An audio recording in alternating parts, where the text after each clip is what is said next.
Hi, I'm Ecole Holt Camp at Ecole Holt Couture. This video, I want to introduce you to one of the first full projects that we do at Ecole Holt Couture. Although there are going to be quite a few preliminary videos or instructional videos that will lead you into the first project, which of course will be presented to you for free. So this is for everyone. You have access to them. Before we go into the project, I thought I'd just answer a few questions that regularly come up with new students or new to our way of teaching. We encourage experimentation, of course, and it's very useful. And don't be afraid to try new things. What we teach are techniques and methods that are tried and they're tested. They are no longer experimental and they are successful for the intended purpose. So we believe that introducing content in context of a whole project, such as the first one that we're going to do, like the day dress, provides you with a fundamental skills that you can apply to other sewing projects. So even if you don't go any further than this one project with us, we'll have introduced you to the way that we teach and a lot of other skills other than just the hand sewing, such as how to take measurements, an introduction to pattern making, and so on. And more importantly, it introduces you to a way of thinking as well as doing. So in the entire curriculum that we have, there are over 50 projects, not as many as 60, but roughly 50 projects. And each one teaches you a new or advanced set of skills and techniques that build upon the previous projects that we just did. So it makes it very difficult to leapfrog ahead or jump some projects if you decide, oh, I don't really want to do that.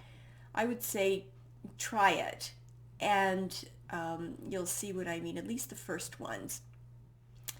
So every one of the 50 or so projects that we have in our entire curriculum are designed to build upon the previous project. So we don't repeat the lessons that we've already presented to you.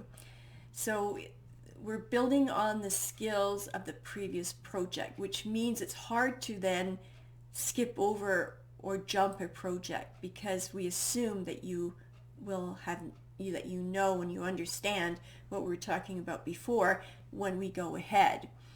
So, and the order was designed to lead you through all of this information and all of the techniques and applications and skill levers that you need to have success in your project. So think of it this way. If you want to become a concert pianist, you can't perform a concerto by only practicing one or two or maybe a handful of pieces of music. You need to become proficient in many styles and genres of music. And also, first of all, you have to learn how to read music and you have to have a good ear. You must be able to then repeat what you've heard on the keyboard, and that takes a very long time. So we like to incorporate the theory with the practical, so you don't only learn through thinking or with your head. A lot of what you learn, you're using your heads and feeling the materials and the process and then the results. So muscle memory is a huge part of the learning and the knowledge. So put it all together and it's experience and proficiency. So how long will it take to learn everything there is to know? Well, a long time. I have to tell you right off the bat, you're not going to be able to master this in a year or 2 years. You might be able to get through the fundamentals of it in 2 years if you were working at it full time.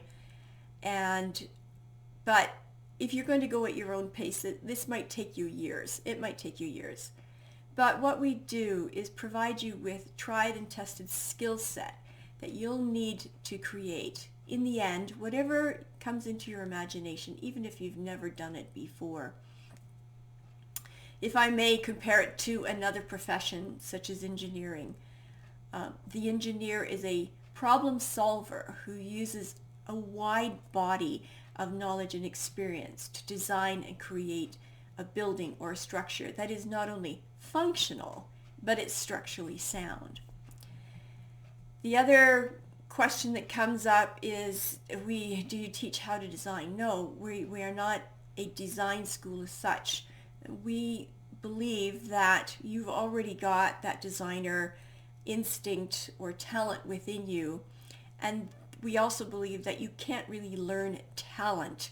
What you can learn are good skills that will help you along the way.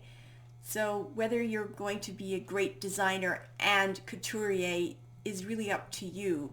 If you've got the design ability combined with these skills, then we believe that the sky is the limit. What is expected from a professional dressmaker, couturier, and tailor?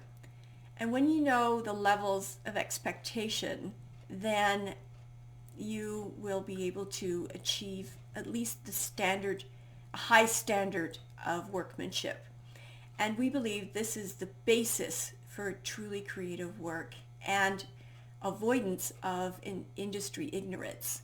That, what do I mean by that, is that you won't think you're doing something truly original and it has been done many times before. And also, what is a good standard? What is a high standard? What does that actually mean? What are good techniques? What are good methods? And none of them are out of context. Everything is within a certain context. All of the techniques and the methods that we use for a very good reason.